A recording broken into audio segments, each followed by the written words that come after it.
इतने वर्षों तक एक एक पल डिम के सामने बैठकर अपने पुत्र के जन्म की कल्पना की थी। आज जब समय आया तो उसे अपने हृदय से लगाए बिना ही स्वयं दूर कर दिया।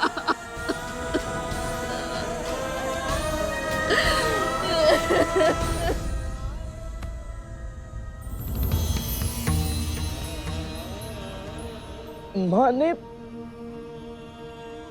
अरुण भैया के स्थान पर मेरा डिम क्यों नहीं फोड़ा? यदि ऐसा होता तो कम से कम अरुण भैया स्वस्थ रहते। भले मैं अपंग क्यों ना रह जाता। ये विचार उचित नहीं है गरुड़। जो होता है किसी न किसी कारण से ही होता है। नियति के गर्भ में अरुण के लिए कुछ और ही था, जिसे पाने के लिए उसने सूर्य देव की आराधना की। ओम सूर्य देवाय नमः। ओम सूर्य देवाय नमः। ओम सूर्य देवाय नमः।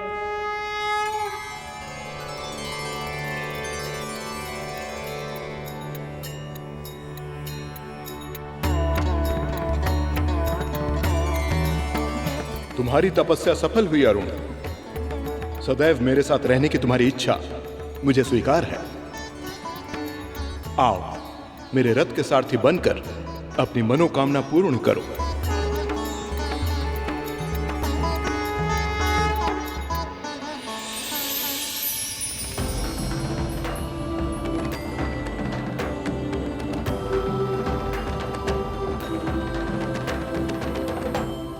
सूर्य देव का सारथी बनकर पूरे जगत में प्रकाश फैलाना ही अरुण का भाग्य था, जैसे तुम्हारा भाग्य अपनी मां को दासत्व के अंधकार से मुक्त कराना है।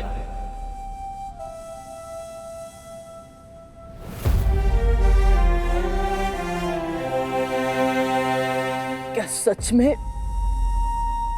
अरुण भैया के श्राप के कारण ही मां दासी बनी थी? सांसारिक घटनाएं इतनी सरल नहीं होती गरुड़। अरुण ने क्रोध में श्राप अवश्य दिया था, किंतु वो सत्य सिद्ध हुआ मेरी मां कद्रू के कारण। उनके साथ हुई दुर्घटना के बाद भी कद्रू मां बदली नहीं थी।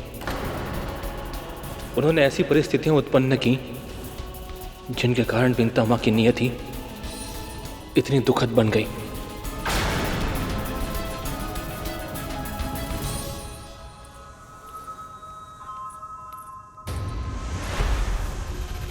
तुम जीत गई कद्रू। विजय का नाथ कैसा लग रहा है तुम्हें? यही तो चाहती थी तुम। सत्य कहो, तुम प्रसन्न हो ना? कुछ नहीं किया मैंने, कुछ नहीं किया मैंने।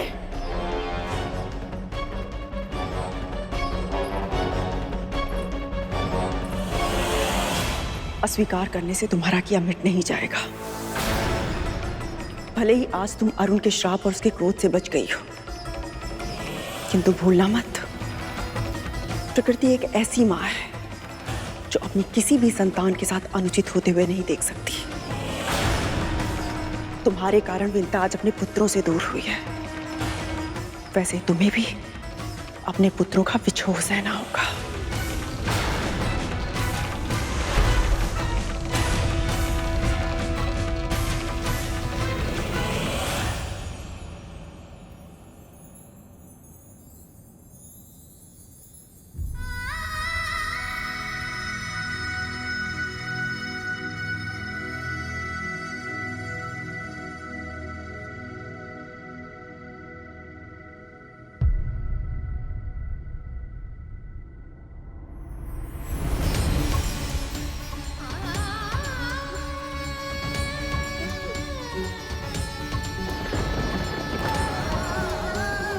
मुझे क्षमा कर दीजिए स्वामी।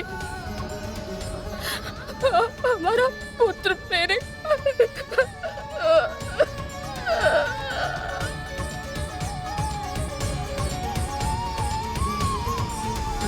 जो हो चुका है उसके विषय में सोचने से कोई लाभ नहीं बनता।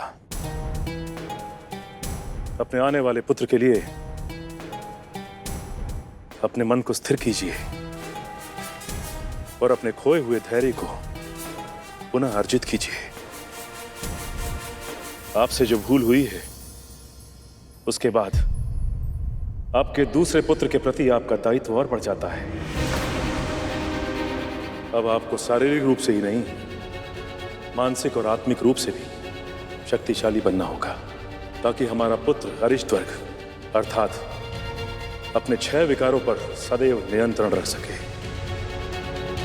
ताकि उसके हृदय में कभी द्वेष, ईर्ष्या और वैर ना आए। और इसके लिए सबसे पहले आपको अपने हृदय से ये सारे विकार हटाने होंगे। अपनी बहन कद्रू को क्षमा करना होगा आपको।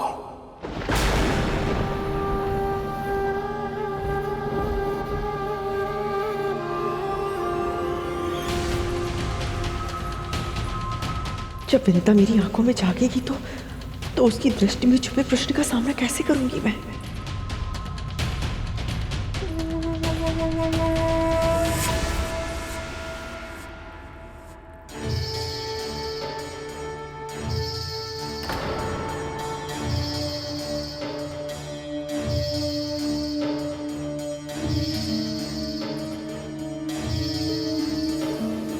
शेष, वासुकी, ये क्या वेश है?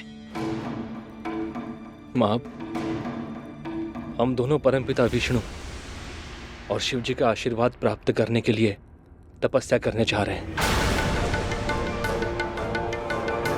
अनुमति दीजिए मां। प्रभु को तो यहाँ रहकर भी प्रसन्न किया जा सकता है ना? उसके लिए सब कुछ त्याग कर महल छोड़ने की क्या आवश्यकता है? तपस्या तब सफल होती है जब मन शांत हो। और आपके कारण आज जो इस महल में हुआ है, उसके बाद हमें यहाँ शांति नहीं मिल सकती।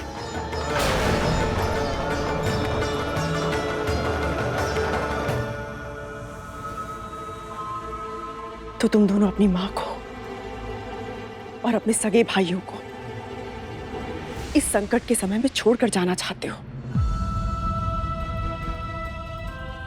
और बहाना कर रहे हो तपस्या का। ऐसी बात नहीं है मां। हमारी प्रवृत्ति आप सभी से विपरीत है और यहां रहकर आपकी आज्ञा का उल्लंघन करना हमारे लिए संभव नहीं होगा मां। आपके अनुचित आदेश को मानकर अपने अंतर्मन के स्वर को अनसुना करना भी अब हमारे लिए संभव नहीं होगा मां। मां, हम भक्ति की शक्ति प्राप्त करना चाहते हैं। आप भी यही चाहती थी ना कि हम शक्तिशाली बने। हमें आज्ञा दीजिए मां। अनंत, तुम्हें अनंत काल तक प्रभु श्री नारायण की भक्ति और सेवा का अवसर मिले। जैसे अनंत को नारायण की सेवा का सौभाग्य मिलेगा, वैसे ही तुम्हें मिलेगी महाकाल शिव की भक्ति। एक बार फिर हार गई मैं और वो जीत गई मुझसे। अपने पुत्र को खोकर भी वो मुझसे जीत गई। मुझे तो लगा था कि वो मेरे पुत्र को आशीर्वाद दे रही है, जबकि वो मुझसे मेरे सबसे बड़े और सबसे शक्तिशाली पुत्र को छीनने का षड्यंत्र रच रही थी। ये आप क्या कह रही हैं माँ? विंता मां का हमारे इस निर्णय से कोई संबंध नहीं है। यह निश्चय हमारा है।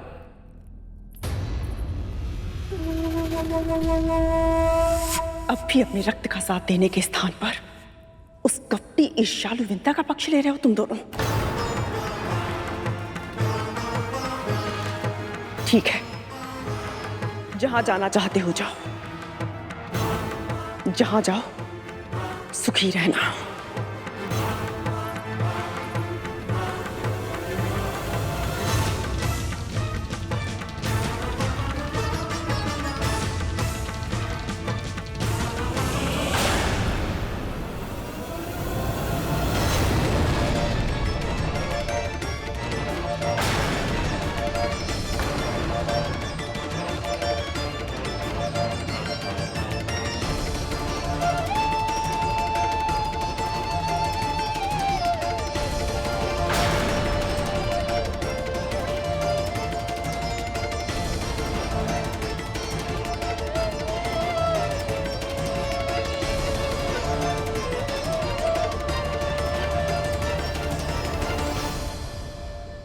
जो हुआ उसके लिए मैं कद्रू दीदी को दोष नहीं देती। त्रुटि तो मेरी है ना, अपराध तो मुझसे हुआ है। अपने कर्मों के लिए कोई और नहीं, केवल मैं ही उत्तरदायी हूँ स्वामी। मेरी भक्ति में कोई कमी रह गई होगी ना, तभी तो ऐसे संकट के समय में अपने प्रभु की कृपा पर विश्वास नहीं रख पाई मैं। आपसे यही आशा थी विंता। अब आप अपने मन, वचन और कर्म से भगवान विष्णु के भक्ति मार्ग का अनुसरण करें। अरुण के श्राप जितना निष्ठुर है उतना ही परोपकारी भी, और उसके श्राप के कारण आपकी भक्ति और प्रभावी बनेगी। और जब हमारा दूसरा पुत्र जन्म लेगा तो आपके भक्ति के संस्कारों में तप कर कुंदन बनेगा, और केवल आपके दुख का निवारण नहीं करेगा वो, अपितु सारे जग के दुख का निवारण करेगा। शारीरिक और मानसिक क्षमता में अद्वितीय, बलशाली, अपराजय एवं ऐसा आदर्श होगा जिस पे केवल आपको और हमें नहीं, पूरे संसार को गर्व होगा। ऐसा पुत्र।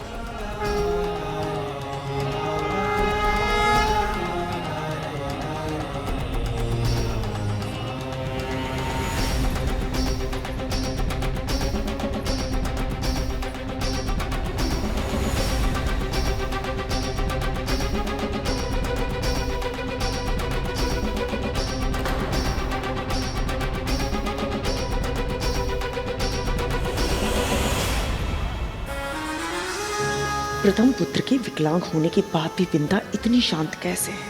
अवश्य ही इसके मस्तिष्क में कोई ना कोई योजना पल रही है, कोई ऐसा उपाय जो मेरे पुत्रों के लिए घातक सिद्ध हो सकता है।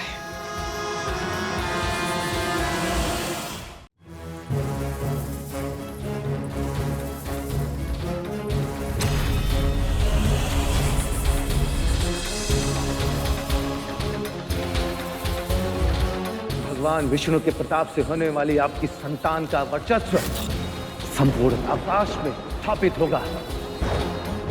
महाबुद्धिमान, महाबलवान, आकाश का इंद्र कहलाएगा वो, आकाश का इंद्र कहलाएगा वो। मां, हम दोनों परमपिता विष्णु और शिव जी का आशीर्वाद प्राप्त करने के लिए तपस्या करने जा रहे हैं।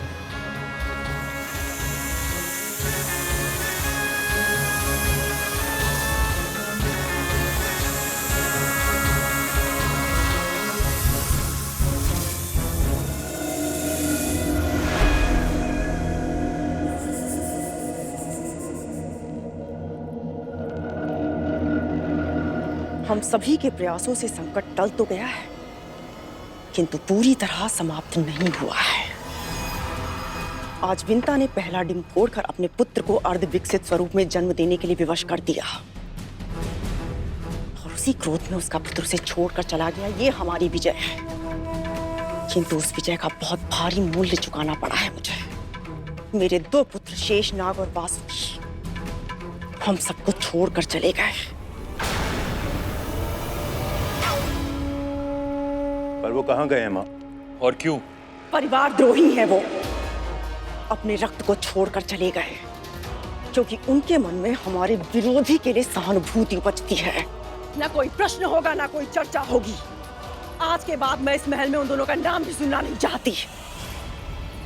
विंता का एक पुत्र तन से दुर्बल है, अब हमें सुनिश्चित करना होगा कि उसका दूसरा पुत्र मानसिक रूप से भी दुर्बल हो और आत्मिक रूप से भी, ताकि जो विजय हमें मिली है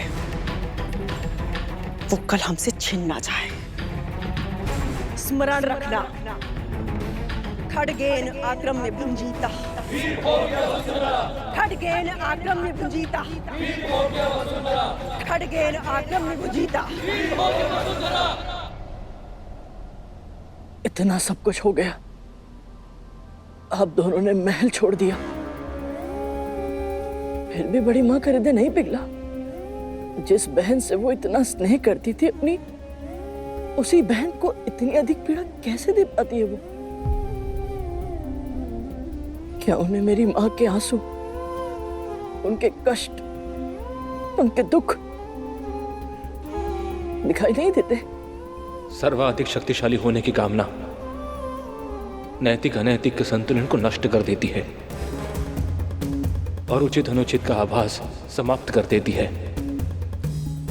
मस्तिष्क को तर्क से, हृदय को भावना से और आत्मा को सात्विक तत्वों से विहीन कर देती है। कद्रुमा के साथ भी वही हुआ। किंतु गरुड़, मां कैसी भी हो, अपने पुत्रों के लिए वो हमेशा मां ही होती है।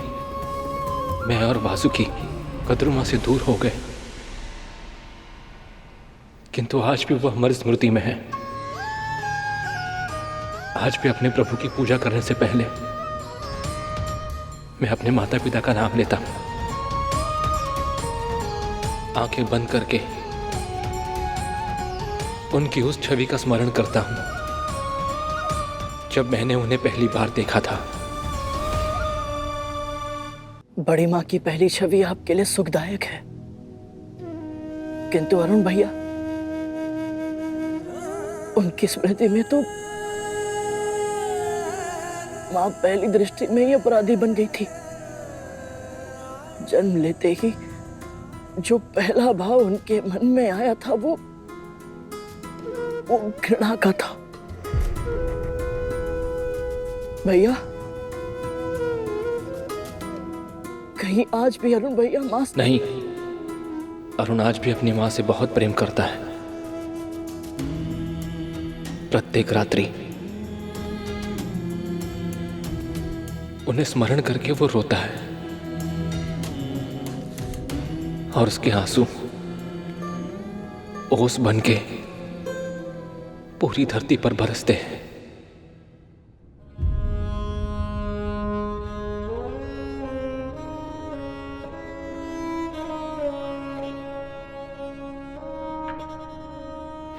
प्रत्येक सुबह सूर्यदेव के निकलने से पहले अरुण स्वयं निकलता है, अपनी मां के दर्शन करके उन्हें प्रणाम करता है।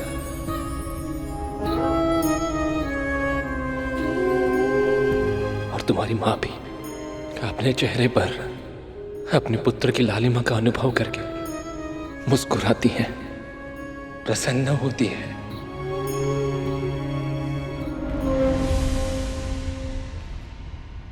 क्या हुआ गरुड़?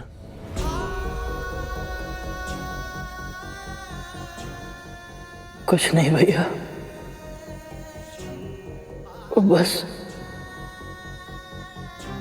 मां की स्मृति हो आई तो आंसू भी अपने आप ही आ गए।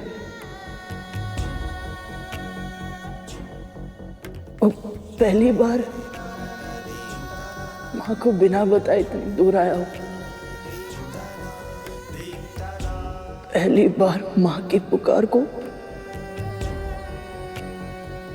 अनसुना किया है मैंने।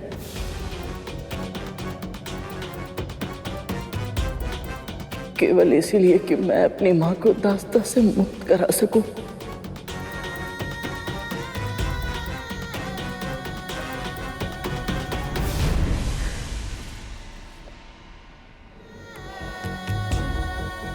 किंतु भैया, इतना सब कुछ जानने के बाद भी मुझे इस बात का पता नहीं चल पाया कि मां बड़ी मां की दासी कैसे बनी। इसके पीछे अवश्य कद्रुमा की कोई चाल थी, परंतु क्या हुआ था, कैसे हुआ था, यह विस्तार से मुझे भी ज्ञात नहीं करो, क्योंकि तब तक मैं और वासुकी हम दोनों ही तपस्या में लीन हो चुके थे। प्रभु की आज्ञा मिलते ही मैं यहां आ गया और तब से मैं यही हूं, प्रभु की साधना से जागने की प्रतीक्षा में व्याकुल, एक सतर्क सेवक की भूमिका निभा रहा। इस बीच कद्रुमा और विंता मां के मध्य क्या हुआ, इसका मुझे ज्ञान नहीं है गरुड़। शेष भैया, मैं बहुत आशा लेके यहाँ आया था। जब तक मुझे माँ की दास्ता का इतिहास नहीं पता चलेगा, मैं उनका भविष्य कैसे बदल पाऊंगा? कैसे ढूंढ पाऊंगा माँ को मुक्त कराने का कोई उपाय? माँ कहती है वैकुंठ से कोई भी रीते हाथ लौटकर नहीं आता। फिर मैं सत्य जाने बिना कैसे चला जाऊं? भैया, कोई तो उपाय होगा, कोई मार्ग, कोई साधन, या फिर वैकुंठ आकर भी मेरी मनोकामना पूर्ण नहीं होगी।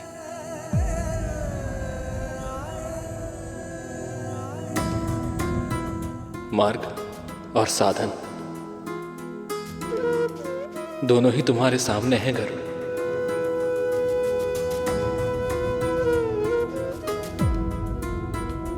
पर प्रभु तो समाधि में है, ये मेरे प्रश्नों के उत्तर कैसे देंगे? प्रभु की कृपा पर विश्वास रखो, सच्चे हृदय से भक्ति की शक्ति का आवाहन करो गरुड़, और अपने प्रश्न पूछो। फिर देखना, तुम्हें तुम्हारे उत्तर अवश्य मिलेंगे गरुड़।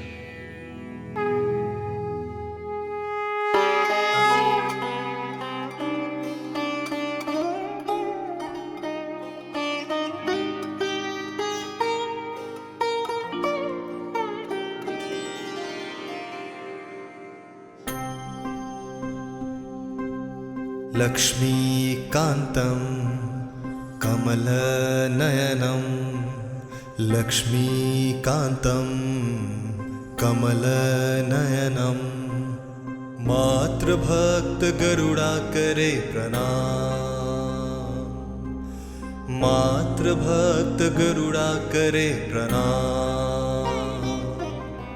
जिस माँ को मैं पूजता हूँ उनके मन में हरि आप बसते हैं। जब सबके दुख आप हरते हैं, तब हर हर हरि कहलाते हैं। तो करो प्रभु मेरी माँ की दुखों को विराम। लक्ष्मीकान्तं कमलनयनं लक्ष्मीकान्तं कमलनयनं मातृभक्त गरुड़ा करे प्रणाम, मातृभक्त गरुड़ा करे प्रणाम।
ये स्वर जाना पहचाना लग रहा है।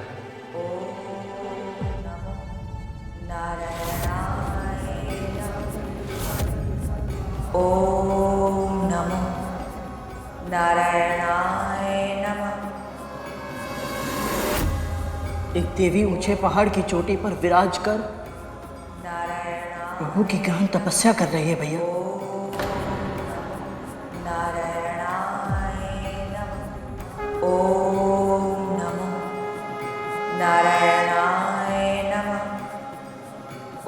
ये तो देवताओं की माँ है, अदिति माँ। नारायणाय नमः। ओम नमो नारायणाय नमः। ओम नमो नारायणाय नमः। मार्ग मिल गया गरुड़। विंता माँ के साथ क्या हुआ था, इसका उत्तर तुम्हें अदिति माँ के पास ही मिलेगा। किंतु भैया, वो तो कठोर तपस्या में लीन है। जो कठोर तपस्या में लीन होते हैं ना, उनके दर्शन मात्र से सारी बाधाएं दूर हो जाती हैं। विश्वास रखो गरुड़, अविलंब अदिति माता के पास जाओ। जी भैया। तुम्हें देखकर कितनी प्रसन्नता हुई है कि शब्दों में वर्णन करना संभव नहीं है मेरे लिए। बस अब एक ही प्रार्थना है, शीघ्र अतिशीघ्र विंता मां को उनके कष्टों से मुक्त कराओ और तुम्हें फिर से वैकुंठ आने का सौभाग्य मिले।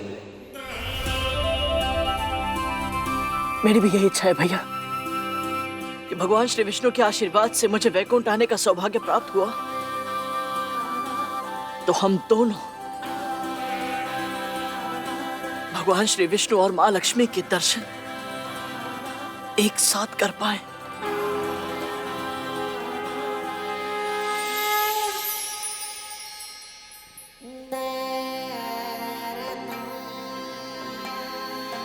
आशीर्वाद दीजिए भैया।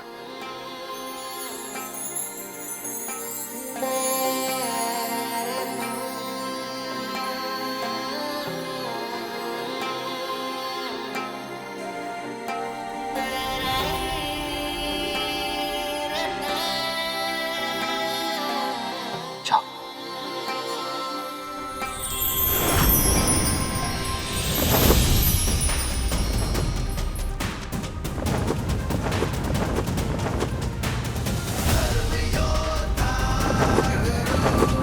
ओम विष्णवे नमः। ओम विष्णवे नमः। ओम विष्णवे नमः। ओम विष्णवे नमः। ओम विष्णवे नमः। ओम विष्णवे नमः। घी समाप्त हो रहा है।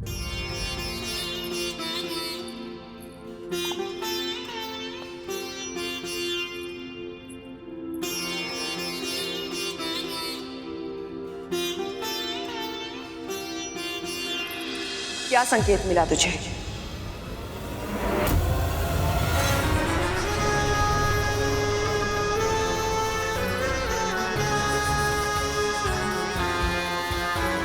मैं जानती हूं गरुड़ के साथ तेरा आत्मिक संबंध है। उसका हृदय पुकारता है और तेरा हृदय सुनता है। जन्म से पहले ही तू उसकी पुकार सुन लेती थी। अब बता, कहाँ है वो? इस माँ का हृदय केवल इतना जानता है कि उसका पुत्र जीवित है। वो कहाँ है ये नहीं जानता, पर मैं पता लगा सकती हूँ महारानी। यदि आप मुझे अपने पुत्र को ढूंढने जाने दें तो मैं अवश्य ही उसे लेकर आपके पास लौट आऊंगी। ये एक माँ का वचन है।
शुक्लांबरधरं विष्णुं शशिवर्णं चतुर्भुजं प्रसन्नवदनं ध्यायेत् सर्वविघ्नोपशान्तये।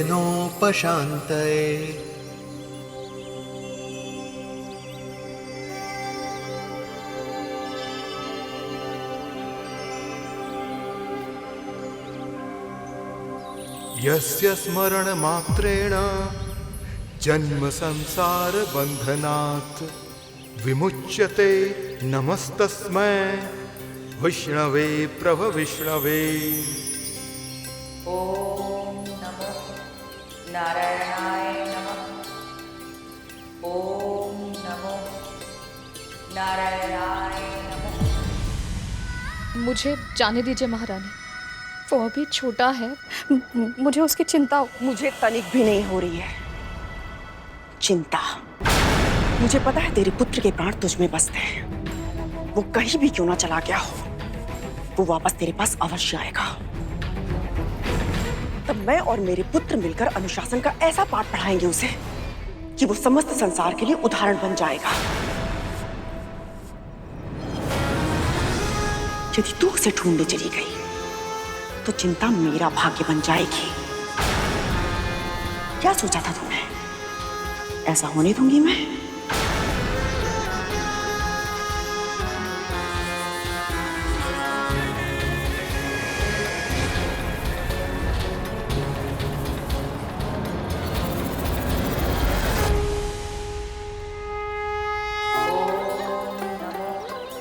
नारायणाय नमः। अविकाराय शुद्धाय नित्याय परमात्मने सदैक रूप रूपाय विष्णवे सर्वजिष्णवे। ओम नमो नारायणाय नमः। ओम नमो नारायणाय नमः। ओम नमो नारायणाय नमः। ओम नमो नारायणाय नमः। ओम नमो नारायणाय नमः। ओम नमो परमपिता विष्णु की भक्ति का प्रभाव चेतन प्राणियों में ही नहीं, जड़ वस्तुओं तक में समा गया है।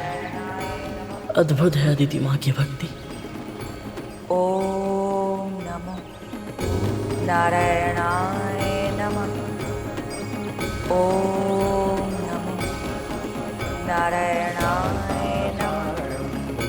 ओम नमो नारायणाय नमः। ओम नमो नारायणाय नमः। ओम नमो नारायणाय नमः। ओम नमो तपस्या का प्रताप मुझे निकट नहीं जाने दे रहा। निश्चित ही मुझे इनकी साधना में विघ्न नहीं डालना चाहिए।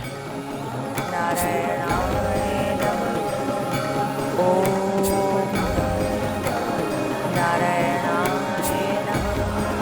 ओम नारायणाय नमः। ओम नमो नारायणाय नमः। अदिति माँ, आपकी इस परम भक्ति का साक्षी बनना मेरा सौभाग्य है। प्रभु का नाम केवल आपके मुख से ही नहीं, सीधे आत्मा से निकलते प्रतीत हो रहे हैं। ओम नमो। माँ कहती है कि आत्मा से की हुई पूजा ही महान होती है।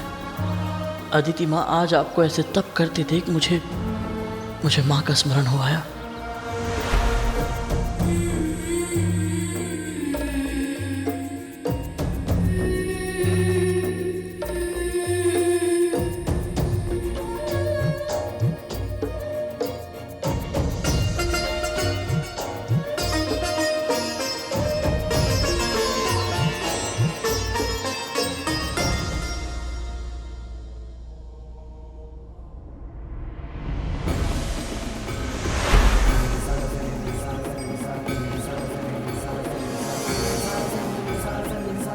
पहली बार इतने अधिक समय तक माँ से दूर रहा हूँ, और वो भी उनकी इच्छा के विरुद्ध।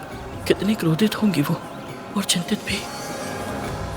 आपकी इच्छा के बिना एक पत्ता भी नहीं हिलता, पर सारे तर्क वितर्क से परे इस माँ का हृदय अपने पुत्र के लिए आशंकित है। उसकी रक्षा कीजिएगा प्रभु, उसकी रक्षा कीजिएगा। ओम नमो नारायणाय नमः। मैं अपनी माँ को एक पल के लिए भी विचलित नहीं देखना चाहता था और अब स्वयं ही उनकी चिंता का कारण बन गया हूँ। पर अदिति माँ, आपके दर्शन पाकर न जाने क्यों मेरा यह विश्वास और बढ़ गया है कि अब मैं अपनी माँ के दासत्व और अपने जन्म की पूरी कथा अवश्य ही जान पाऊंगा। मेरा मार्गदर्शन कीजिए अदिति माँ। ओम नमो नारायणाय नमः। ओम नमो नारायणाय।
देवताओं की माता अदिति ये भीषण तप अपने पुत्रों को स्वर्ग का सिंहासन पुनः दिलाने के लिए कर रही है, परंतु उन्हें यह स्मरण नहीं है कि हम उनका ये उद्देश्य कभी पूर्ण नहीं होने देंगे।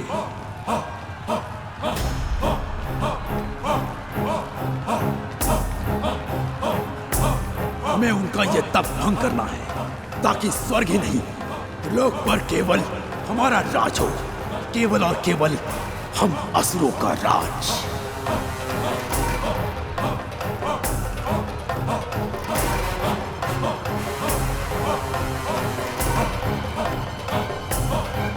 ये सब तो महाअदिति की तपस्या भंग करने के लिए आ रहे हैं।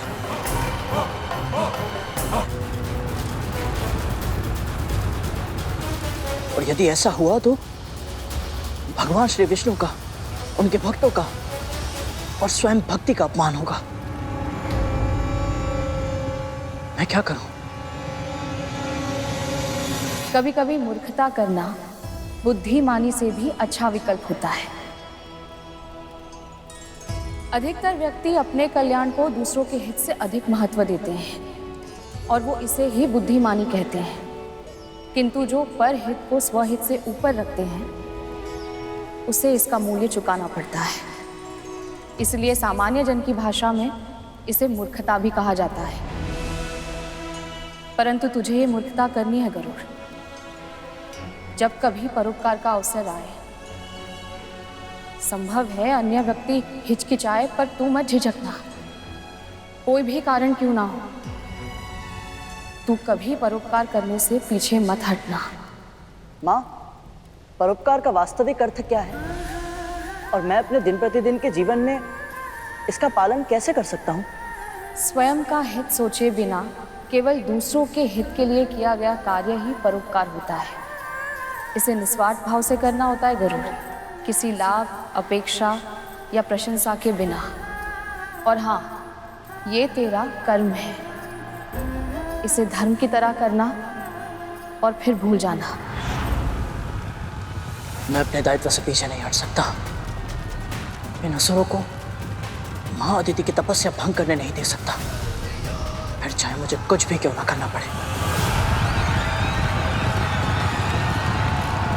आगे बढ़ो, अब विजय हमारी होगी। चलो!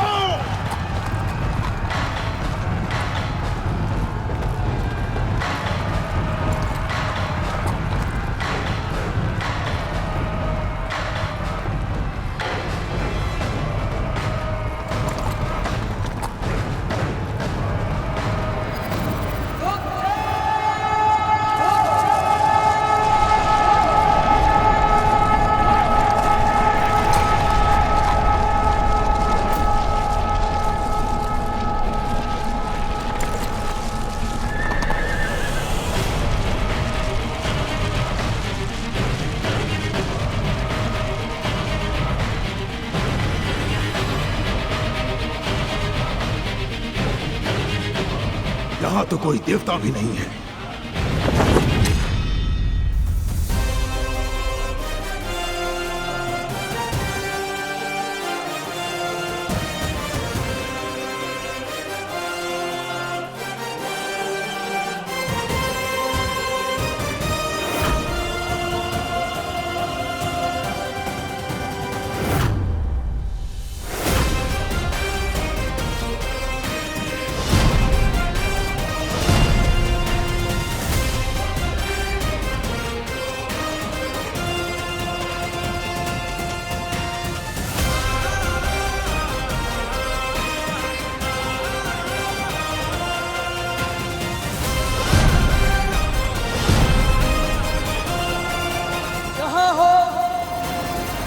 वहीं रुक जाओ, आगे मत बढ़ना।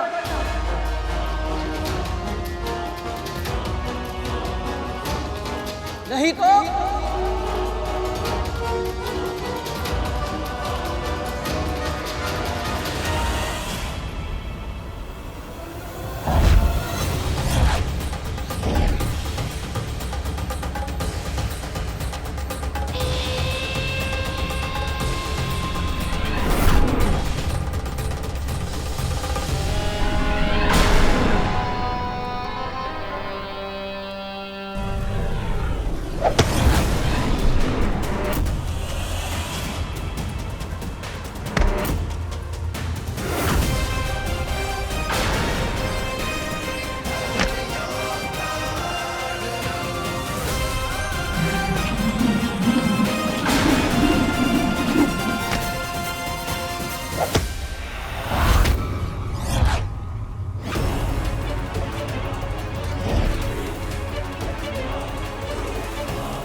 कौन है ये पक्षी जो हमें रोकने का दुस्साहस कर रहा है?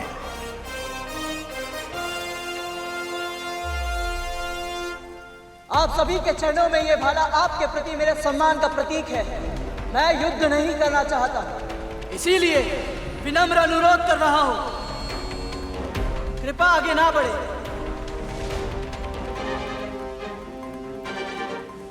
यहाँ परमपिता विष्णु जी के एक भक्त गहन तपस्या में लीन है। उनकी साधना में विघ्न डालना अधर्म होगा। यदि ये अधर्म हम कर ही दे तो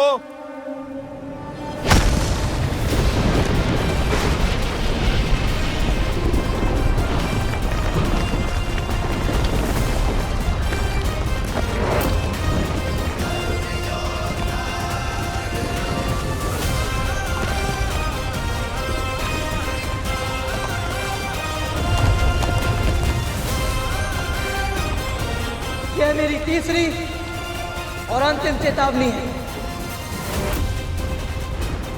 इसके बाद भी किसी ने आगे बढ़ने का निर्णय किया तो परिणाम अच्छा नहीं होगा। अब इस दुस्साहसी को दंड देना ही होगा। अब इस दुस्साहसी को दंड देना ही होगा।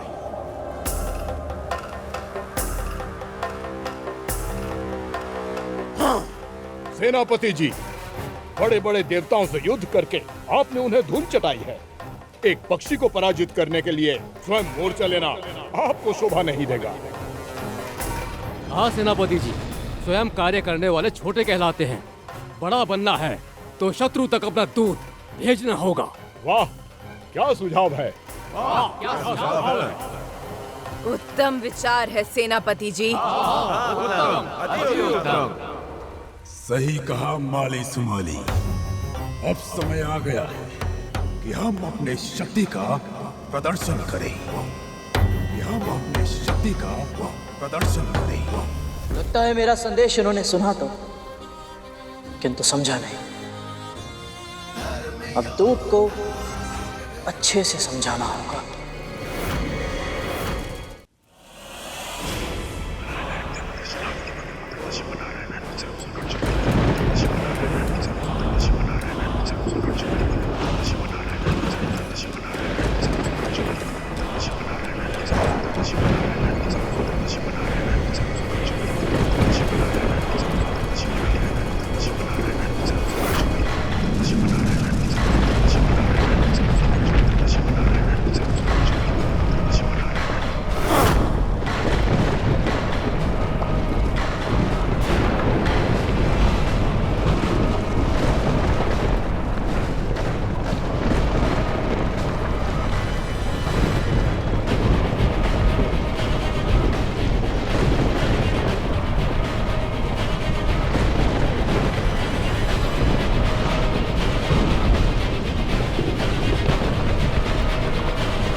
चले जाओ, पंख फैलाओ, उड़कर जाओ, जाओ जाओ, चले जाओ, पंख फैलाओ, उड़कर जाओ।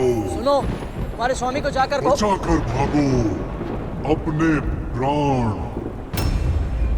सेनापति कर रहे हैं सावधान, सुनो ध्यान से, छटपट जाओ, फिर ना मिलेगा रक्षादान।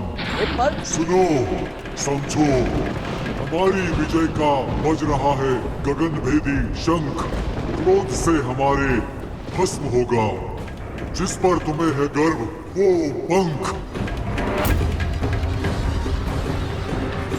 वो कह रहे हो मुझे शीघ्र अतिशीघ्र अदिति का तप भंग करना है, पर ये पक्षी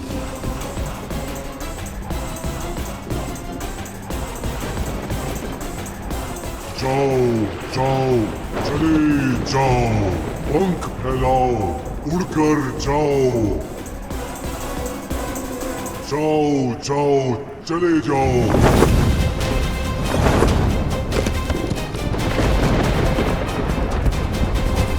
जाओ जाओ, चले जाओ, पंख फैलाओ, उड़कर जाओ, जाओ जाओ, चले जाओ। बड़े विचित्र प्राणी हो तुम। यदि ईश्वर ने बोलने के लिए एक मुख दिया है तो सुनने के लिए दो कान भी तो दिए हैं, उनका भी प्रयोग किया करो। और दूत का कार्य केवल संदेश देना नहीं होता, उत्तर पहुंचाना भी होता है। अब तुम मेरा संदेश अपने दोनों कान से और पूरे ध्यान से सुनो। हो सके तो अपने सेनापति को भी जाके समझा देना।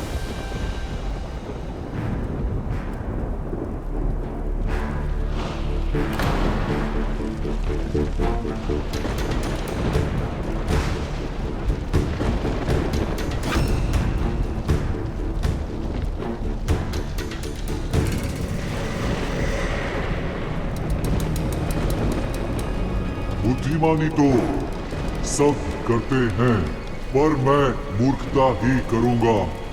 अन्य सभी हिचकिचाते होंगे, पर मैं तनिक भी ना डरूंगा।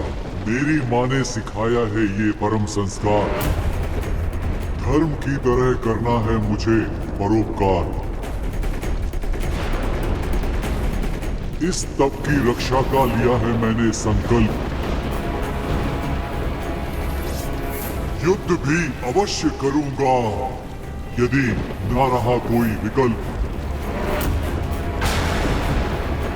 अवश्य ही ये उस पक्षी का संदेश है सेनापति जी।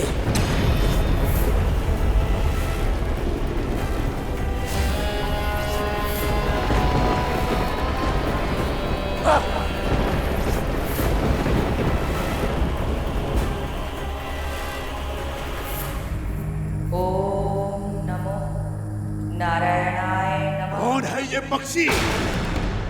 वीर भी है और वाचाल है, मूर्खता करने को तत्पर, अवश्य ही बुद्धिमान है। आयु में बालक, संकल्प में दृढ़। क्या कोई देवता हमारे सामने विद्यमान है? असंभव है ये। प्राणों के भय से छुपे हैं सब देव। वनिया की सिकंदरा में अच्छी तरह जानते हैं हमारे सेनापति साक्षात काल हैं। काल हैं।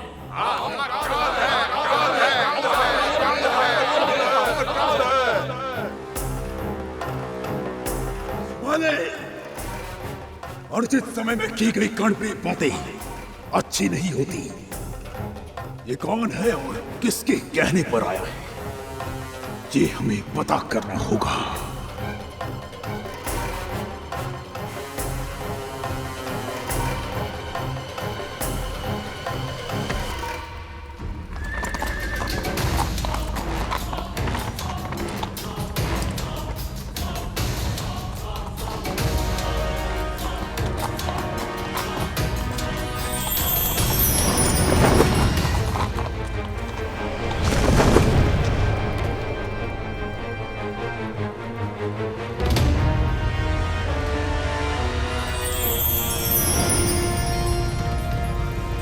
कौन हो तुम? मेरा नाम या मेरा कुल जानने से कोई अंतर नहीं पड़ेगा। माँ कहती है व्यक्ति की वास्तविक पहचान उसके कर्म से होती है और मेरा कर्म इस तपोभूमि की रक्षा करना है। तपोभूमि की या तप करने वाली की? उसके पुत्र पहले ही कायरों के भांति अपने प्राणों को बचाकर कहीं छिपे हुए हैं, तो तुम अपने प्राणों की आहुति क्यों देना चाहते हो? संबंध ही क्या है तुम्हारा उसके साथ? धर्म का संबंध है मेरा। नारायणाय। माँ कहती है धरती के कण कण में प्रभु श्री विष्णु जी का वास है। चर अचर जड़ चेतन, यहाँ तक कि सभी प्राणी भी उन्हीं का रूप है। और जब हम सब में एक ही ईश्वर का अंश, तो हम सब आपस में संबंधी हुए ना। बड़ी कम आयु में बड़ी बड़ी बातें करना सीख गए हो तुम। मेरी माँ ने सिखाया है मुझे। माँ। अद्भुत अद्भुत, इतनी अच्छी और सुंदर बातें सिखाने वाली कौन है तुम्हारी माँ? और कौन है तुम्हारे पिता? किसके पुत्र हो तुम? फिर से परिचय पर आ गए, तो फिर एक और बात जान लो। पहले परिचय देने वाला दुर्बल कहलाता है।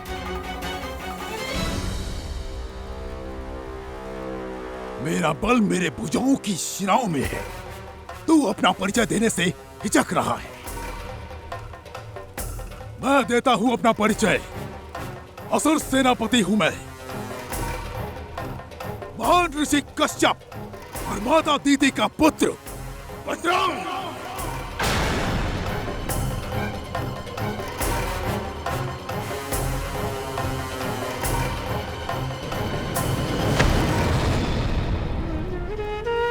मेरा प्रणाम स्वीकार कीजिए भैया।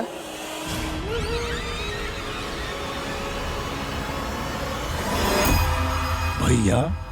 महर्षि कश्यप और मां विंता का दूसरा पुत्र गरुड़ हूं मैं।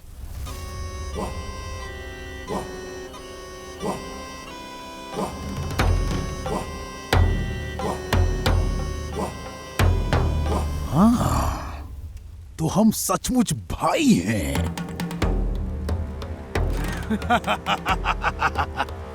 तब तो हमें युद्ध करने की आवश्यकता ही नहीं है। भाई तो देवता भी है, फिर उनसे युद्ध क्यों? वर्षों का पैर है हमारा, जो उनके अंत के साथ ही समाप्त होगा।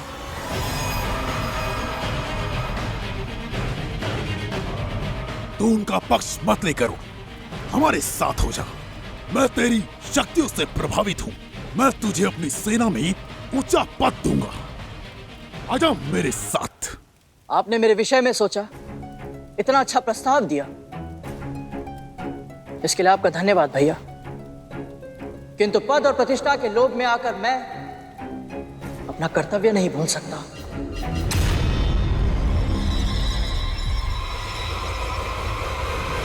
मूर्ख मत बन गरुड़। मां ने सिखाया है, कभी कभी मूर्खता करना बुद्धिमानी से भी अच्छा विकल्प होता है। और क्या लाभ होगा मूर्खता से? अपना भला सोच गरुड़। हम असुर तुझे स्वर्ग का सुख प्रदान करेंगे। स्वर्ग का। मेरा स्वर्ग, मेरा सुख मेरी माँ के चरणों में ही है। यदि आपको कुछ देना ही है तो देवताओं को दे दीजिए। कभी नहीं, कभी नहीं।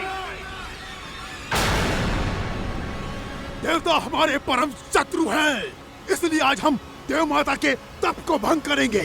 ओम नमो नारायणाय नमः। ताकि देवता कभी हम पर विजय प्राप्त न कर सके। भैया, अदिति माँ आपकी भी माँ समान है। आपकी माता की बहन है वो, और उनकी इतने वर्षों की तपस्या भंग करके आप उन्हें कष्ट तो देंगे, तो स्वयं भी सुखी नहीं रह पाएंगे। ये महापाप मत कीजिए भैया, लौट जाइए। लौटना तो तुझे होगा गरुड़। बालक समझकर मैं तुझे समझा रहा था, पर यदि तूने हट नहीं छोड़ा तो अब मुझे बल का प्रयोग करना पड़ेगा। किंतु मैं बल का प्रयोग नहीं करना चाहता, और अपने भाइयों के साथ तो बिल्कुल भी नहीं। इसका अर्थ ये नहीं है कि मैं भयभीत हूं। आपके पास विकट दैत्य और असुर है, इतनी बड़ी सेना है, किंतु मैं भी दुर्बल नहीं। भक्ति का बल, धर्म की तलवार, सत्य की ढाल और मां के आशीर्वाद का मंगल कवच है मेरे पास। और जिसके पास इन चारों की शक्ति है वो कभी नहीं हार सकता।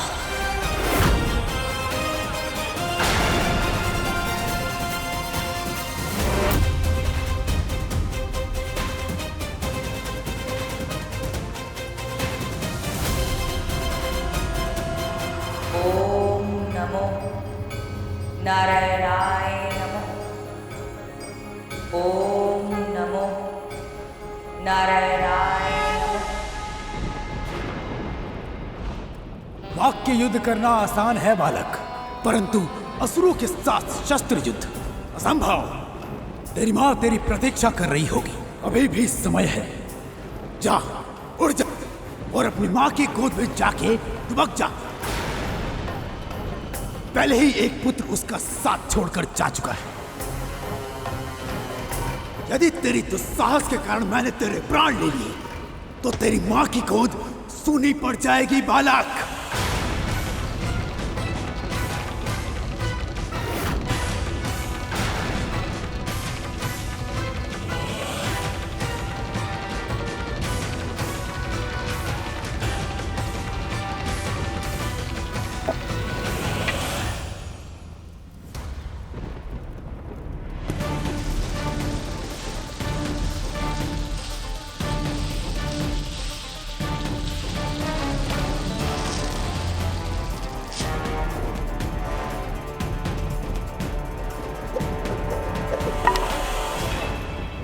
प्राणों की चिंता में परोपकार से मुंह नहीं मोड़ सकता मैं।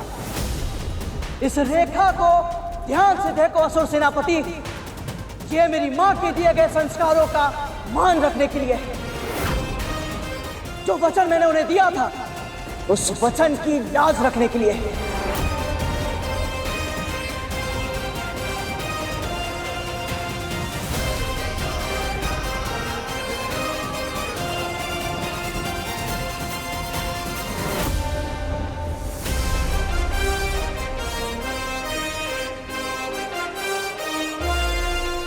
यदि आपकी सेना का कोई एक भी योद्धा मुझे पराजित करके इस रेखा को पार कर लेगा तो मैं स्वयं अपनी हार मानकर यहां से चला जाऊंगा।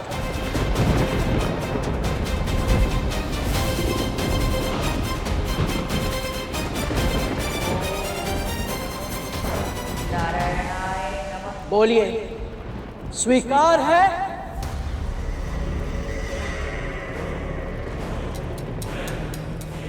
अति किसी भी वस्तु की बुरी होती है बालक, और तेरे इस अत्यधिक आत्मविश्वास ने मेरी समस्या को अपने आप ही दूर कर दिया।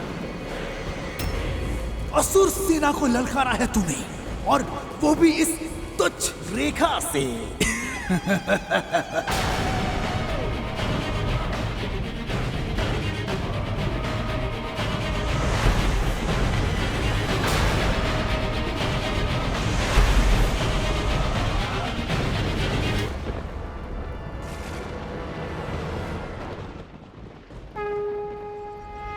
माँ, मुझे बुद्धि, भक्ति और शक्ति दीजिए ताकि मैं आपके द्वारा सिखाए गए सभी संस्कारों का मान रख सकूं।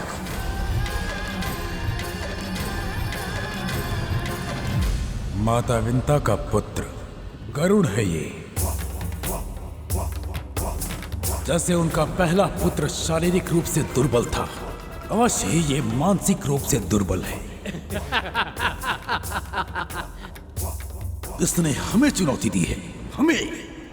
यदि इसकी खींची हुई सीमा रेखा को हमने पार कर लिया तो ये अपना पराजय स्वीकार कर हमारे मार्ग से हट जाएगा। अल्पायु में ही स्वयं पर इतना गर्व? क्या इसमें है देवताओं या विष्णु का कोई षड्यंत्र?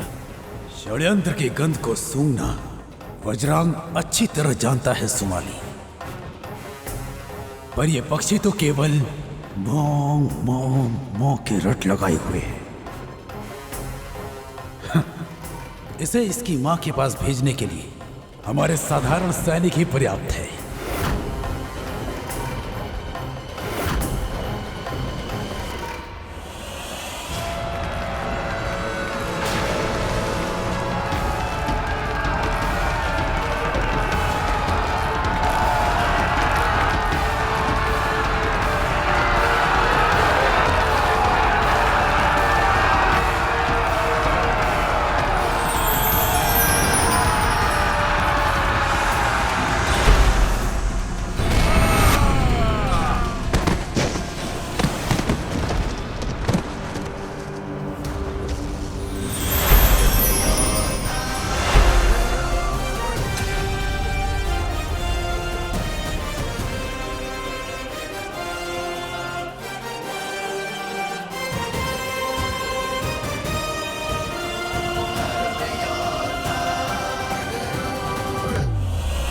छोटी सी चुनौती के लिए आप स्वयं जाएंगे सेनापति?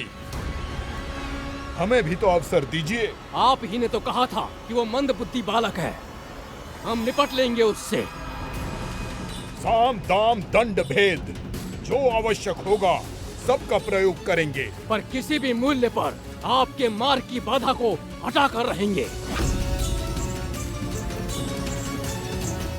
इतनी देर हो गई, ये सब तो आपस में ही चिंतन किए जा रहे हैं।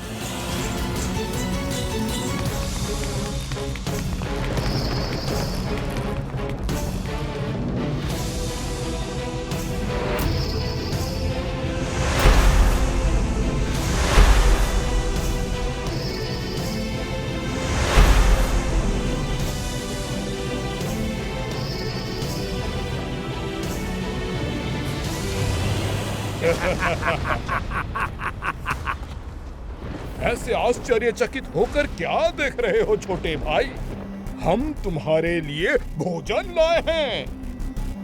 ना जाने कब से प्रहरी बने बैठे हो, ना कुछ खाया है और ना कुछ पिया है, इसलिए तो तुम्हारे लिए ये भोजन लाए हैं। लो, अच्छे से खाओ और अपनी भूख मिटाओ। फिर तुम आराम से अपनी माँ की संस्कारों की कथा सुनाना। हम अपनी माँ की बातें कहेंगे, तुम अपनी माँ की बातें बताना।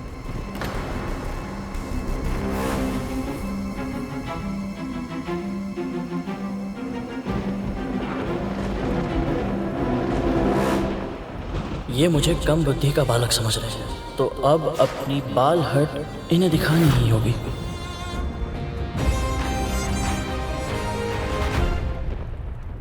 भोजन? आप दोनों का बहुत बहुत बहुत धन्यवाद।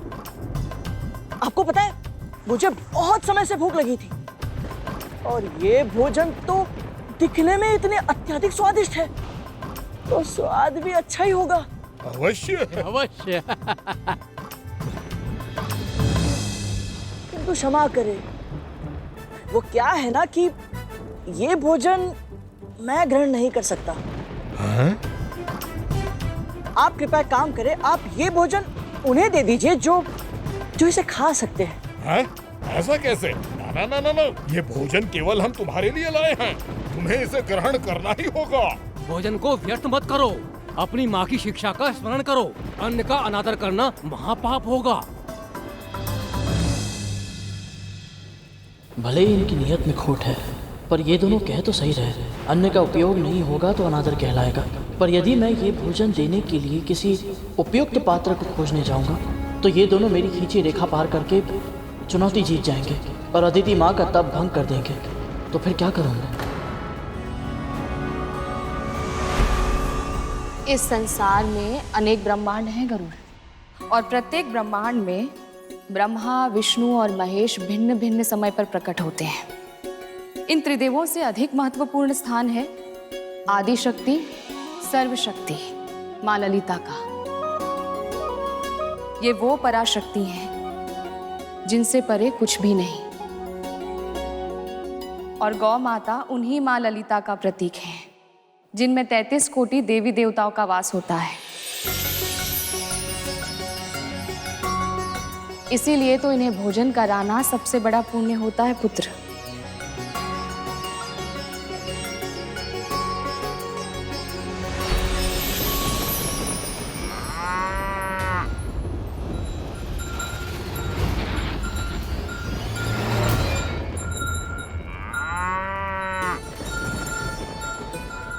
प्रणाम गौ माता।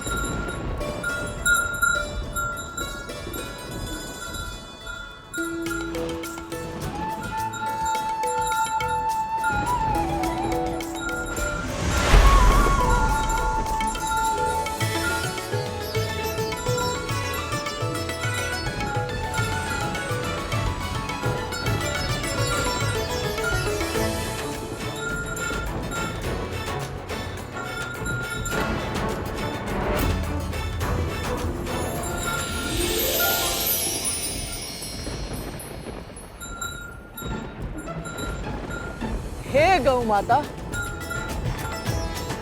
मेरे असुर भाइयों की ओर से ये स्वादिष्ट भोजन ग्रहण कीजिए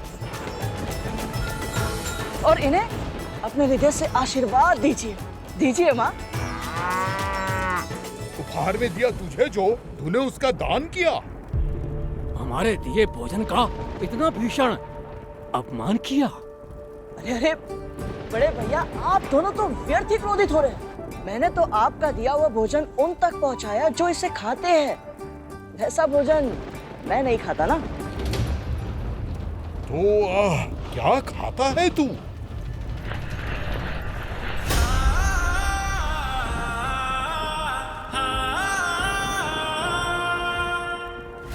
आप जानना चाहते हैं मैं क्या खाता हूँ? कुछ भी ऐसा जो 2 या 4 पैरों पर चलता हो, जिसमें प्राण हो।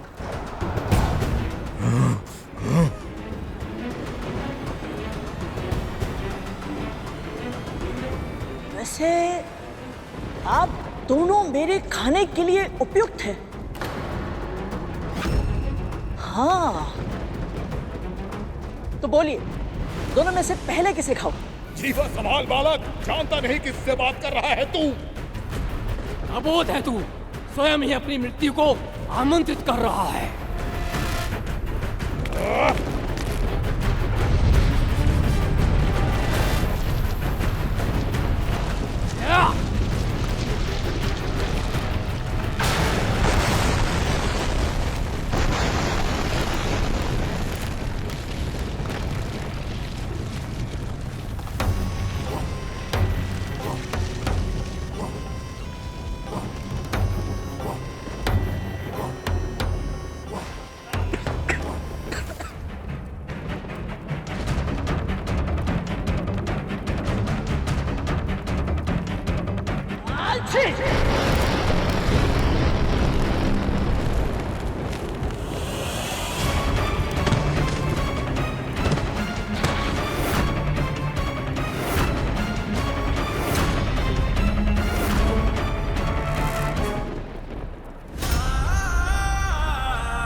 क्षमा कीजिएगा। ओहो, आप दोनों तो अपना परिचय देने से पहले ही मिट्टी में मिल गए। एक काम कीजिए, आप दोनों जाइए और अपना मुंह धोकर आइए। उसके बाद चाहे तो फिर इस रेखा को पार करने का प्रयास कर सकते हैं आप। और सुनो, यदि जाने में कष्ट हो रहा है तो मुझे कहिए। जैसे भोजन को गौ माता तक पहुंचाया था, वैसे आप दोनों को भी जलाशय तक पहुंचा सकता हूं। क्या कहते हो? चलिए।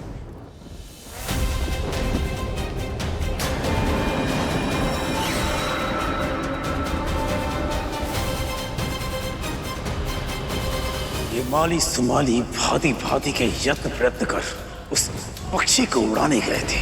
कहीं उसके बातों में फंसकर अपना उद्देश्य तो नहीं भूल गए।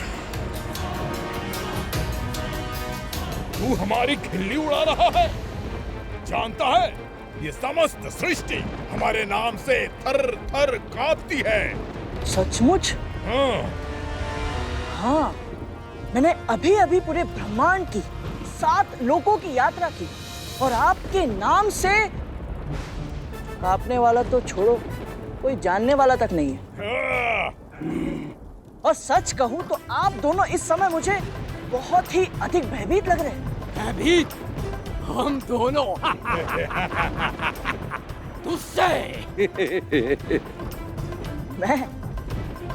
मैं तो एक माध्यम हूं बड़े भैया। आप सब एक माँ की भक्ति की शक्ति से भयभीत हो रहे हैं, इसीलिए तो इतनी बड़ी सेना लेकर इनकी तपस्या भंग करने के लिए आए हैं।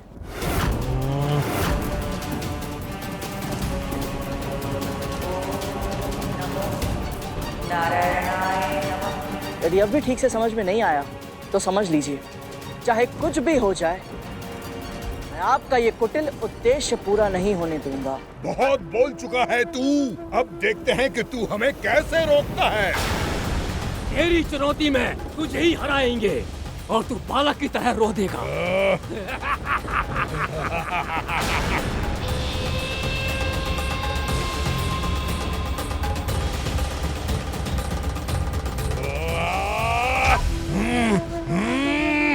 जाओ सुमाली, शीघ्र रेखा पार करो।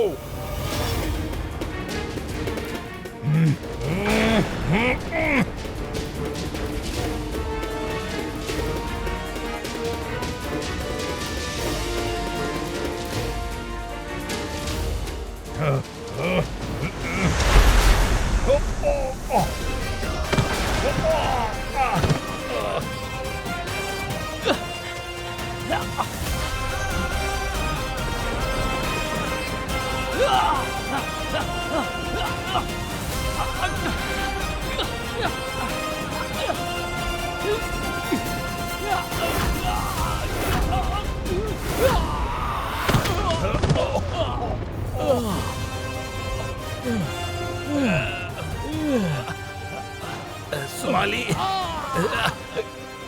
हम 2 हैं और ये 1 है।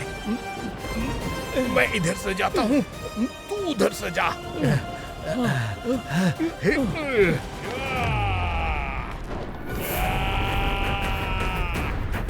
पहले किसे रोको?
लगता है मेरा परिचय आपको ठीक से नहीं मिला।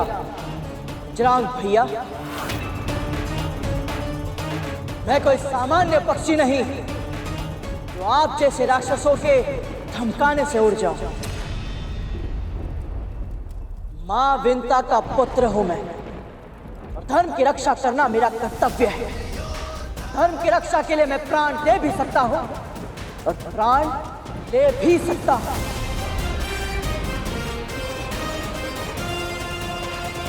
किंतु अपने कर्तव्य से पीछे नहीं हट सकता।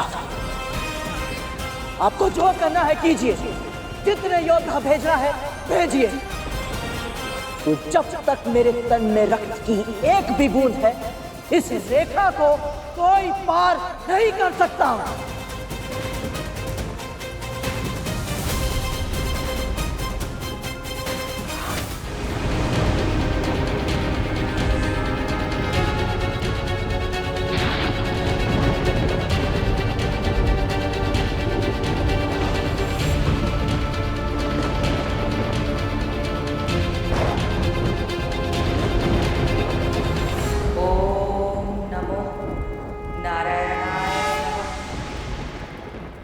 तक मैं इसे सामान्य पक्षी समझ रहा था। ये मेरी भूल थी। अब मैं इसका सामना ऐसे करूंगा जैसे अपने समान शक्तिशाली शत्रु का किया जाता है। अब जय या पराजय नहीं होगी, अब होगा केवल विनाश, केवल विनाश, केवल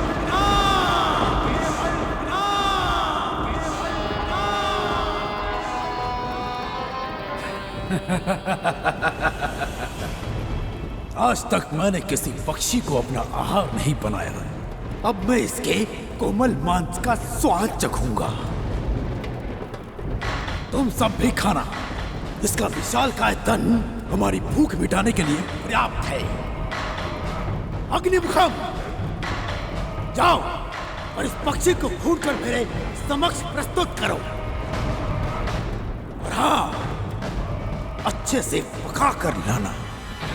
जो आज्ञा सेनापति जी। असुर सेनापति वज्रांग की, असुर सेनापति वज्रांग की, असुर सेनापति वज्रांग की, असुर सेनापति वज्रांग की।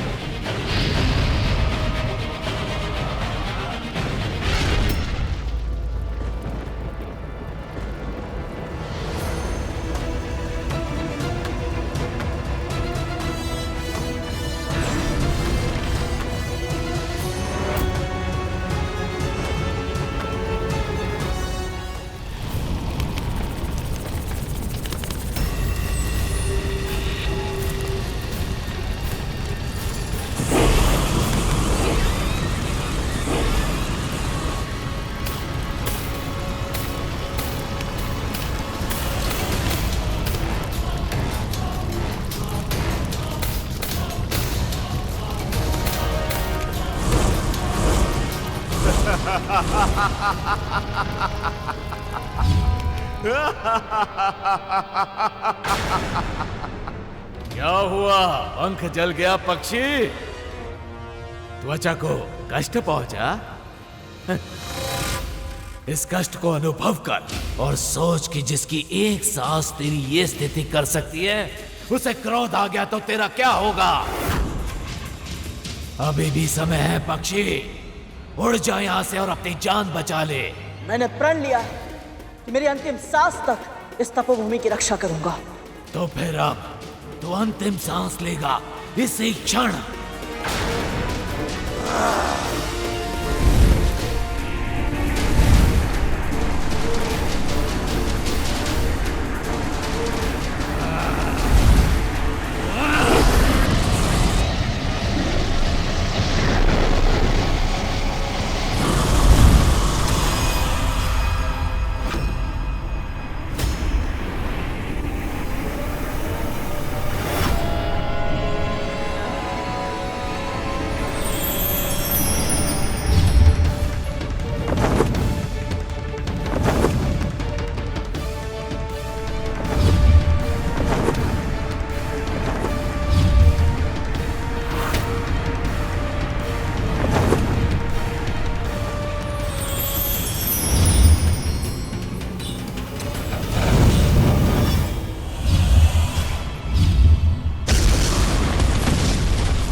इसकी आसुरी शक्ति पत्थर भी जला सकती है।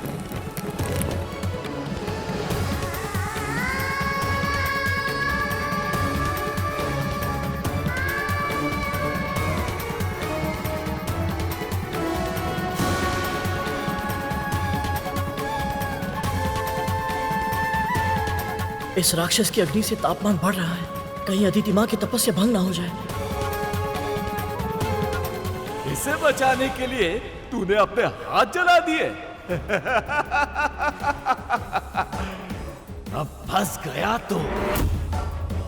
अग्निमुख निष्ठुर है, अग्नि प्रखर है और चुनाव कठिन है।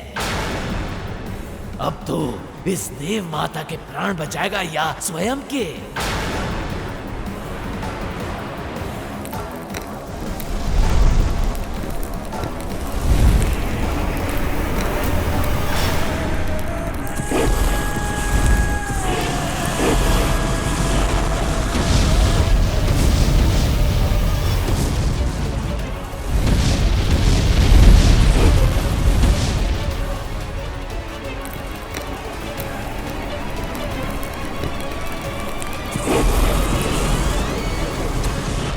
हे परमपिता, मैं क्या करूं? यदि मैं अदिति माँ की रक्षा नहीं कर पाया तो माँ को अपना मुख कैसे दिखा पाऊंगा? और यदि मैं ही जीवित नहीं बचा तो फिर कभी अपनी माँ से नहीं मिल पाऊंगा, उनके चरण छूकर आशीर्वाद नहीं ले पाऊंगा। तू कहाँ है गरुड़? माँ तेरी स्मृति में व्याकुल है, हर पल तेरा स्मरण करती है। तेरी प्रतीक्षा में आंखें द्वार पर लगाए बस देखती रहती है कि तू कब आएगा। अपनी माँ को और मत तरसा पुत्र, अब लौटा अपनी माँ के पास, लौटा अब। अंतिम बार जब उन्हें देखा था, वैकुंठ जाने के उद्देश्य का सत्य छुपाया था उनसे, वो उद्देश्य तो अधूरा ही रह जाएगा। मेरी माँ आजीवन दासी का जीवन जीने के लिए विवश हो जाएंगी।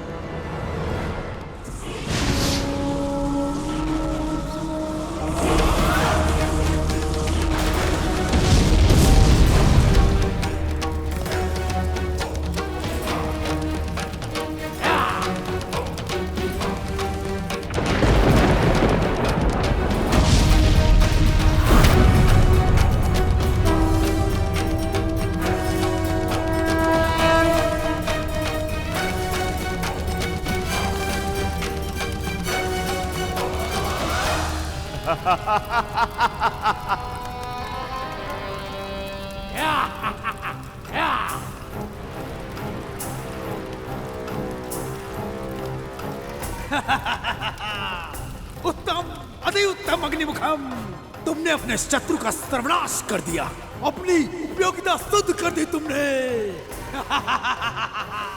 बधाई हो सेनापति, आप अपने उद्देश्य में सफल रहे।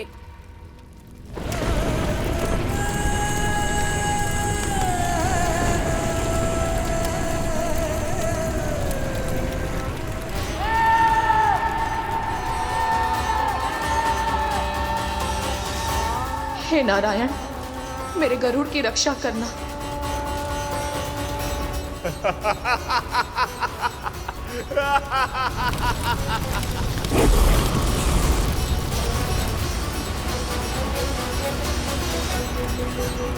कहा था ना, तेरा अंतिम क्षण निकट है। स्मरण कर अपने भगवान को।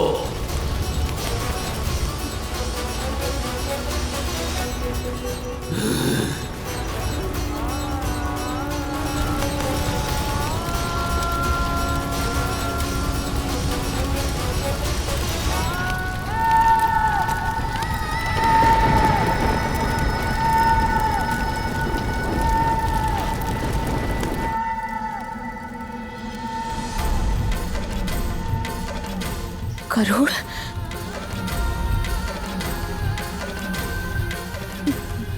मेरा मन क्यों घबरा रहा है?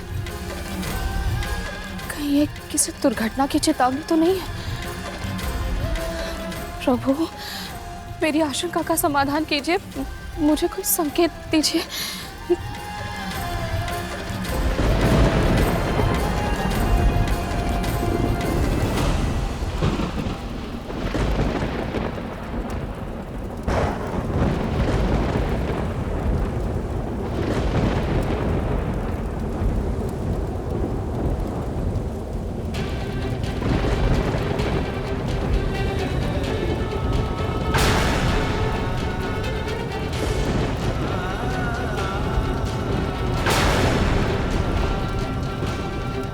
हे प्रभु, ये क्या संकेत है?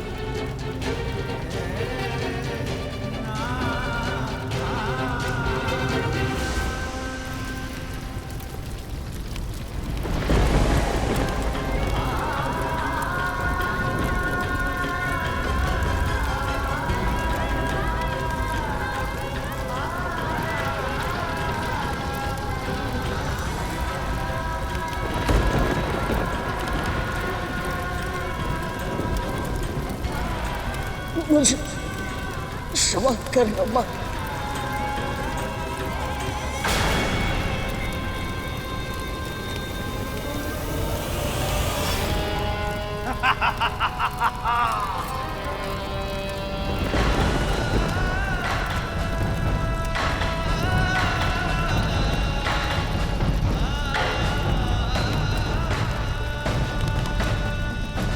आसुरी शक्ति की जय हो।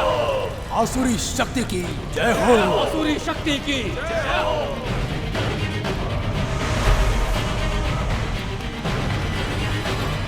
असुर सेनापति वज्रांग की जय। असुर सेनापति वज्रांग की जय। असुर सेनापति वज्रांग की जय।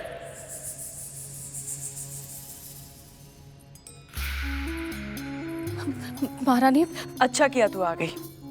ये दोनों तो किसी काम की नहीं है। चल मेरे केश संवारने में मेरी सहायता कर।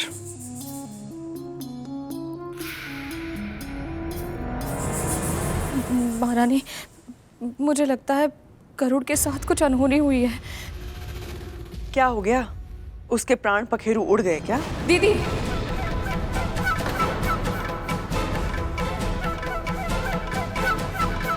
महारानी, मेरे हृदय में अजीब सी आशंका हो रही है, मन घबरा रहा है। कम से कम ऐसे में तो गरुड़ के बारे में कुछ अनुचित मत कहिए। मुझे आभास हो रहा है कि मेरा पुत्र अवश्य किसी भीषण संकट पे फंस गया है। तुझे आभास हो रहा है? कैसे? अब आइए मेरे साथ।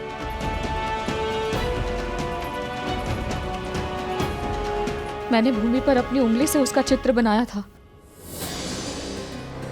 मिट गया। वायु चलेगी तो मिट्टी तो उड़ेगी ही ना। भूमि पर बना चित्र मिटना स्वाभाविक है।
गरुड़,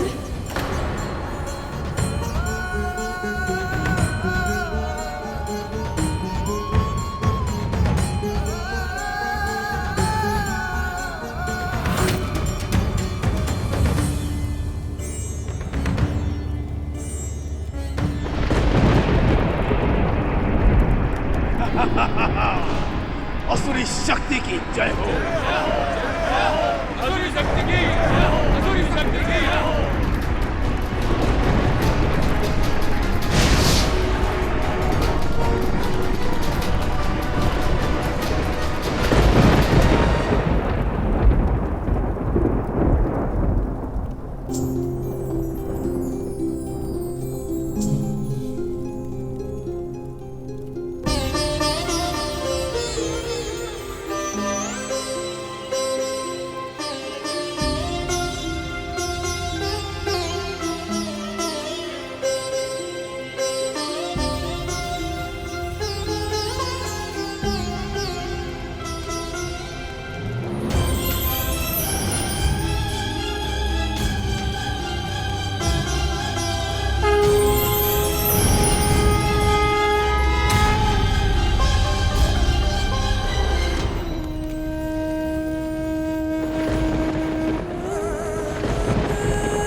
कैसे हो सकता है?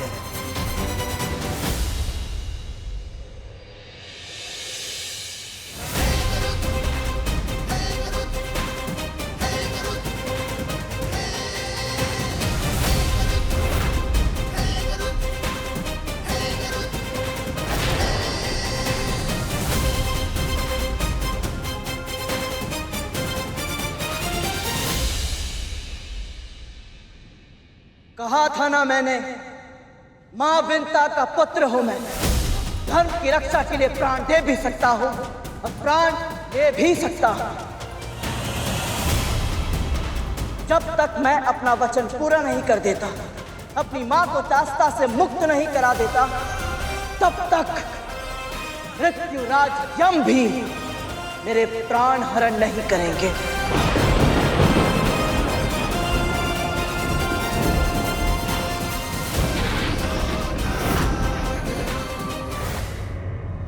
ये पक्षी इतना शक्तिशाली निकलेगा, मैंने इसकी कल्पना भी नहीं की थी। अवश्य ही पंच तत्वों पर नियंत्रण प्राप्त है इसे, तभी तो अग्नि भी इसे नहीं जला पाई।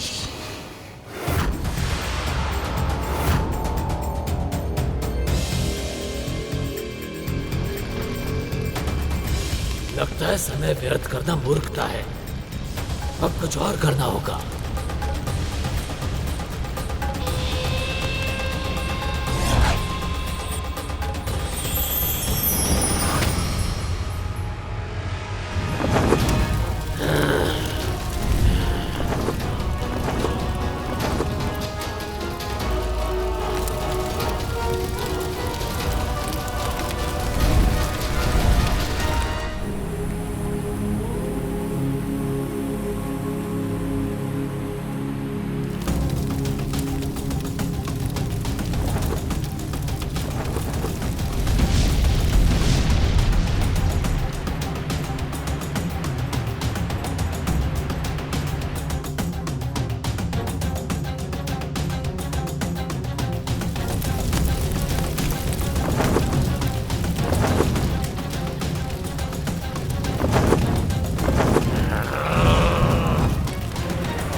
अग्निमुखम गरुड़ को ऊंचे आकाश में ले गया है। यही सही समय है असुरों, जाओ लक्ष्य को प्राप्त करो, उस सीमा को पार करो, जाओ।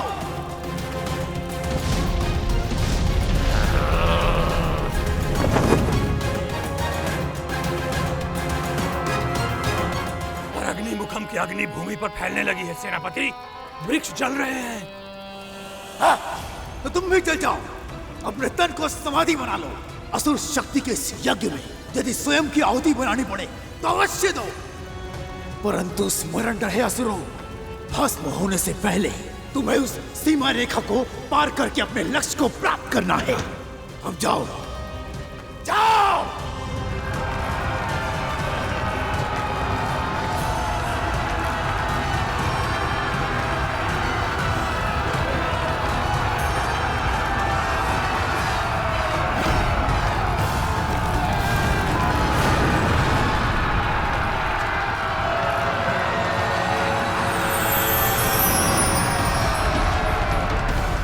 यदि मैं नीचे जाकर असुरों का सामना करता हूं तो अग्निमुखम आकाश से उड़कर अदिति मां की तपस्या भंग कर देगा, और यदि मैं अग्निमुखम को रोकने का प्रयत्न करता हूं तो ये सैनिक रेखा पार करके अदिति मां तक पहुंच जाएंगे। तो मैं क्या करूं?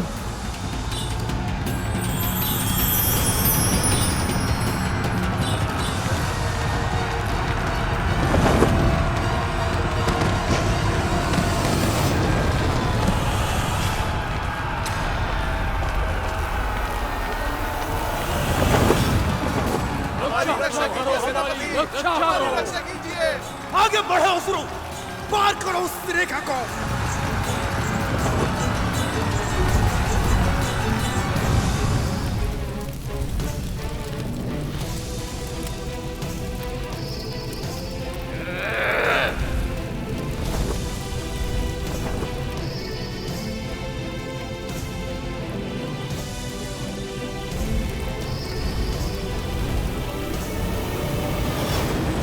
हार मान लो अग्निमुख, तुम मुझे पराजित नहीं कर सकते।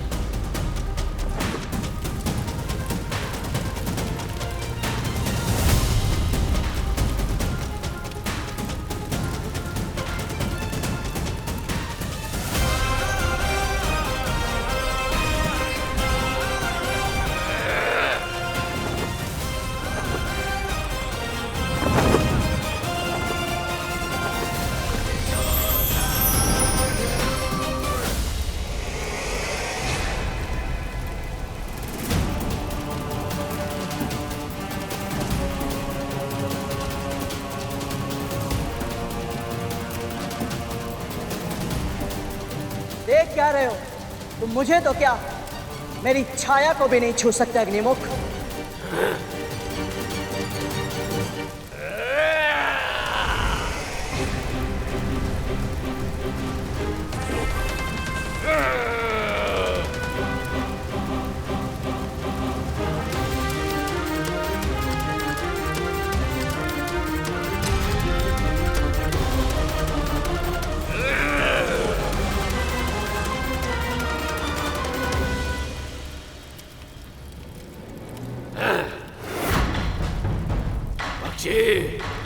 मैं वो अग्नि हूं जिसे जल भी बुझा नहीं सकता। अपनी पराजय स्वीकार कर ले, मैं तुझे प्राण दान दे दूंगा।